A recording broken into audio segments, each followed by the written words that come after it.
Good evening વિદ્યાર્થી મિત્રો. આપણી YouTube channel Gujarati engineering academy ચેનલમાં બધા મિત્રોનું સ્વાગત કરી છે. આ બધા મજામાં જ છો, બરાબર છે.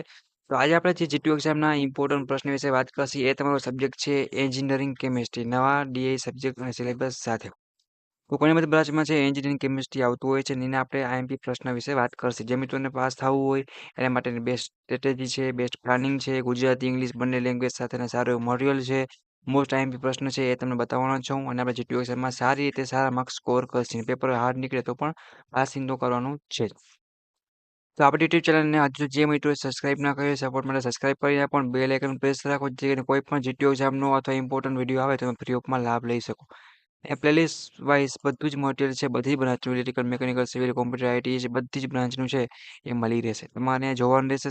સેમેસ્ટર 5 છે, એવી રીતે સેમેસ્ટર 2 છે, એ સેમેસ્ટર 1 હશે. બધું જ મટીરિયલ છે મિત્રો, એ તમને જોવા મળશે. ઓકે, સબસ્ક્રાઇબ રાખજો અને સેમેસ્ટર 1 પોતાના બ્રાન્ચના વોટ્સએપ ગ્રુપમાં જોઈન થઈ જાય, જેથી કરીને કાંઈ પણ નવું આવે તો તમને વોટ્સએપ ગ્રુપમાં મળી રહે. આજે આપણે વાત કરીશું એન્જિનિયરિંગ કેમિસ્ટ્રી અને જીટીયુ એક્ઝામના મોસ્ટ ઇમ્પોર્ટન્ટ પ્રશ્નો ગુજરાતી અને ઇંગ્લિશ લેંગ્વેજ સાથે. વિડીયો તમારે લાસ્ટ લગી જોવાના છે. મોસ્ટ ઇમ્પોર્ટન્ટ બનવા જઈ રહ્યું તો જીટીયુ એક્ઝામ માટે આખું સેમેસ્ટર તમે જે પણ કર્યું હોય, બટ તમારે હવે એકવાર ધ્યાન રાખવાની છે કે ઘણા બધા મિત્રો છે એ એન્જિનિયરિંગ કેમિસ્ટ્રીમાં શું થાય તો કે ફેલ થતા હોય છે. પણ આપણે શું કરશી તો કે ફેલ થવું નથી બેકલોગ પેટી કાંઈ પણ લાવવું નથી, આરામથી પાસ થઈ જવું છે. તો વિડીયો તમારે લાસ્ટ લગી જોવાનો છે.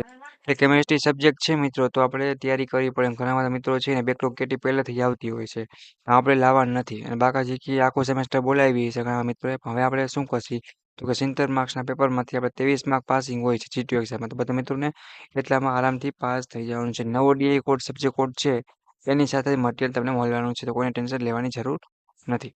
જો અહીંયા આપણે વાત કરીએ મિત્રો તો કે તમારો સિલેબસ છે એ જ પ્રમાણે આખું મટીરિયલ છે એ લીધેલું છે, તો એ કોઈને ગભરાવાની કશું કંઈ ટેન્શન નથી. આપણે સેમેસ્ટર 1ની વાત કરી રહ્યા છીએ. ઓકે, બીજી વાત કરીએ તો અત્યારે એન્જિનિયરિંગ કેમિસ્ટ્રીનો સબ્જેક્ટ કોડ શું છે તો કે BI 01000071. અહીંયા તમારું મટીરિયલ છે મિત્રો, એ બધું તમને અપડેટ જોવા મળશે, તો કોઈને કાંઈ પણ ટેન્શન લેવાની જરૂર નથી. પહેલો પ્રશ્ન શું છે તો કે પરમાણુની રચનાની વ્યાખ્યા આપવાની છે. પછી ઇલેક્ટ્રિકલમાં મીન્સ હોય કે મેકેનિકલમાં હોય, જો કેમિસ્ટ્રી, ફિઝિક્સ, મેથેમેટિક્સ એ બધું કોમન સબ્જેક્ટ જેવું થઈ જાય. એટલે બેઝિક તો આપણે જનરલ નોલેજ માટે આવડતું હોવું જોઈએ. એટલે ચેપ્ટર વાઇઝ તમને બધા પ્રશ્ન આપેલા છે. આ ચેપ્ટર 1 છે એના ઇમ્પોર્ટન્ટ પ્રશ્ન છે ને મિત્રો, એ તમને આપેલા છે, બરાબર. તો પહેલો પ્રશ્ન શું છે કે પરમાણુની રચનાની વ્યાખ્યા આપે છે. ડિફાઇન ધ એટોમિક સ્ટ્રક્ચર, તો કે જીટીયુ એક્ઝામ માટે મોસ્ટ ઇમ્પોર્ટન્ટ છે. પછી વાત કરીએ પરમાણુ ક્રમાંક 1 થી 20 સુધીના તત્વોની ઇલેક્ટ્રોનિક ગોઠવણી લખો, બરાબર છે. પછી શું છે એક્સપ્લેન ધ ઉ પ્રિન્સિપલ, બરાબર છે. પ્રિન્સિપલ ખાસ તમારે કરી નાખવાનું. જો અટપટા શબ્દો હશે તો એ ધ્યાન રાખજો ખાસ. પછી વાત કરીએ તો કે ડિફાઇન ધ આયોનિક બોન્ડની જે બંધ કહેવાય ને જે, બરાબર છે. આયોનિક તમારે ઇંગ્લિશમાં તમારે જોવાનું છે, ટાઈમને ધ્યાનમાં રાખી. કદાચ ગુજરાતીમાં અમારી મિસ્ટેક થઈ હોય, બટ તમારે એ વસ્તુ ધ્યાન રાખજો કે ગુજરાતી પ્રશ્નમાં મિસ્ટેક હોય તો ઇંગ્લિશ તમારે કરવાના છે. સ્ક્રીનશોટ તમારે સાથે પાડી લેવાના છે. પછી સહસંયોજક બંધની વ્યાખ્યા મિત્રો, કેની તો કે સહસંયોજક બંધની વ્યાખ્યા આપવાની છે. જો બધા પ્રશ્ન છે ને સ્પેશિયલ તમારા માટે જ છે, તો કોઈને ટેન્શન લેવાની જરૂર નથી. પછી પીએચ શું છે, દ્રાવણની વ્યાખ્યા આપો મિત્રો. હું તમને એક એક વાંચીને સમજાવું છું, બરાબર છે. અને કેમ કે આ તો પેજમાં થોડી એરર છે, એ રકમમાં ટૂંકમાં આડાવડું ટેકનિકલ એરરના કારણે થોડીક અમુક વ્યાખ્યા કે એમાં વર્ડ છે એ આડાવડા થઈ ગયા છે, બટ તમારે એટલું પ્રોબ્લેમ નહીં આવે. બાકી બીજા સબ્જેક્ટમાં બધું ક્લીન જ છે, બરાબર છે. પછી વાત કરીએ તો કે આપેલ મીન્સ કે જો HClNaOH દ્રાવણનું પીએચ ગણવાનું છે. તો બરફનું દ્રાવણની વ્યાખ્યા આપવાની છે, બરાબર છે. પછી ટાઈપ ઓફ સોલ્યુશન છે, દ્રાવકના જે દ્રાવણના પ્રકાર છે, બરાબર છે. અને ચેપ્ટર વાઇઝ છે એટલે એ વસ્તુ ખાસ ધ્યાન રાખજો. આ ચેપ્ટર 2 છે, બરાબર છે.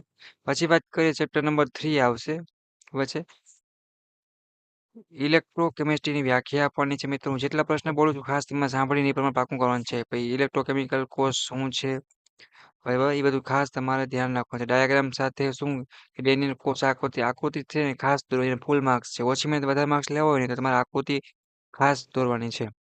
પછી તમારે ફેરાડેનો જે ફર્સ્ટ લો છે, બરાબર છે, એ તમારે નિયમ લખવાનો છે.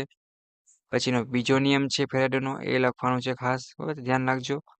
નેક્સ્ટ આગળ વાત કરીએ મિત્રો તો ચેપ્ટર નંબર 4 માં પણ તમને ઇમ્પોર્ટન્ટ આપ્યા સારણની, એટલે કે જો કોરોઝનની સારણ મીન્સ કે કે શાળાની વ્યાખ્યા છે મિત્રો કટ લાગતો એની વ્યાખ્યા આપવાની છે. પછી કોરોજન એટલે કે શાળાના પ્રકાર આપવાના છે. બરાબર છે. ટાઈપ્સ ઓફ કોરોજન જો ઇંગ્લિશ તો તમારે ખાસ ધ્યાન રાખજો. લોખંડનું જે એક પ્રકારનું કહેવાય ને કે કટાવવું એ બધું સારણ થયું એક પ્રકારનું બરાબર છે. એટલી વસ્તુ જોઈ લેજો. પછી આવશે કે સારણને અટકાવવાની રીતો છે એ તમારે લખવાની છે. બરાબર છે. પછી વાત કરીએ તો ગેલ્વેનાઇઝેશન એ છે સમજાવવાનું છે. પછી વાત ઈંધણની વ્યાખ્યા આપવાની છે. ફ્યુલ. હવે ઈંધણ એટલે ઇંગ્લિશમાં શું તો કહેવાય તો કે ફ્યુલ કહેવાય. તો ક્લાસિફિકેશન ઓફ ઈંધણ ઈંધણનું વર્ગીકરણ છે તમારે કરવાનું છે. બરાબર.